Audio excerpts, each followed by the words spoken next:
This is one of my favorite coffee mugs. I bought it a few years ago in a small town pottery shop. The shop is run by a young man and his wife who are serious Christians. And he said, "Would you like to see my workshop or the workroom?" I said, "Yeah." So he showed me this big wheel in his workroom. And the wheel goes around and he puts a lump of clay on it. And then he said he pushes against the clay to form the clay into some beautiful object, like a vase or this coffee cup that I like.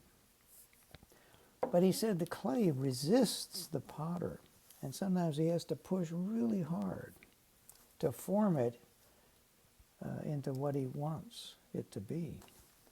And he said, you know, the Bible says we are like clay and God is like the potter. And he said we can resist God too, you know. I thought about years ago and over the years, a number of very hard times I went through, including some more recently.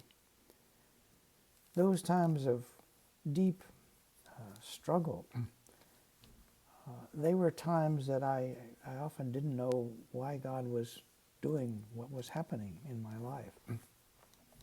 And I would pray to have that bad time end. But as I look back over many years, even decades on some of them, I realized those are the times that I grew the most rapidly, spiritually and emotionally. And so now I'm kind of embarrassed that I resist so much God's work in my life, even these days. And as I look back over those that came long ago, I can see I'm so glad that God kept working, because his plan was much better than what I thought ought to happen. The things I was praying for weren't bad things, but they weren't the best that God had in mind. As has been said, the good can be the enemy of the best. So, how about having a nice cup of coffee and asking yourself this question: am I resisting God?